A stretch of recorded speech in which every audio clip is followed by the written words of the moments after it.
వచ్చింది.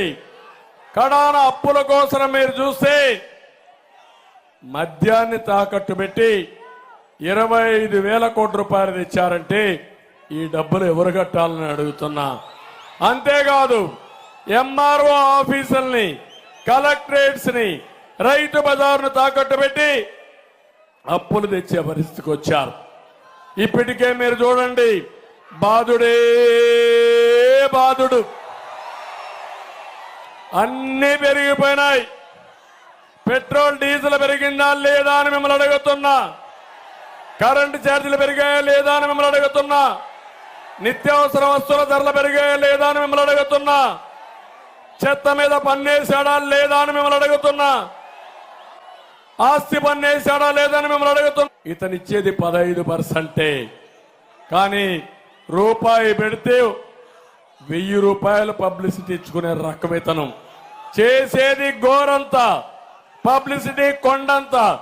అదే జగన్మోహన్ రెడ్డి చేసే జగన్ నాటకం అని చెప్పి కూడా నేను మీకు తెలియజేస్తున్నా. అందుకనే మీరందరినీ ఒకే విషయం ఇప్పుడు కోరుతున్నాను. ఈ జగన్మోహన్ రెడ్డి గారు ఎక్కడికక్కడ ప్రభుత్వాన్ని నడపమని అధికారాన్ని ఇస్తే జగన్ మాఫియా సామ్రాజ్యాన్ని నడిపాడు. పరిపాలించమని సీఎం చేస్తే దాన్ని దోపిడీ లైసెన్స్ గా మార్చుకున్నాడు. ఒక్క ఛాన్స్ అన్నాడు, గుర్తుందా మీకు? అందరి తల మీద చెయ్యి పెట్టాడు, బుగ్గలు నిమిరాడు, ముద్దులు పెట్టాడు. ముఖ్యమంత్రి అయిన తర్వాత పిడి గుద్దులు గుర్తునే ఉన్నాడు. అవునా కాదా? అన్ని వ్యవస్థలు నిర్వీర్యం చేశాడు. ల్యాండ్, శాండ్, వైను, మైను, కబ్జాలు దేశంలోనే ఎక్కడా లేని విధంగా జరుగుతున్నాయి.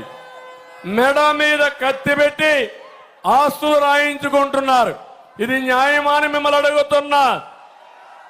ఇంకొక పక్క మీరు ఒకసారి చూస్తే ఈ ముఖ్యమంత్రికి అన్నం తినడం ఎప్పుడో మానేశాడు.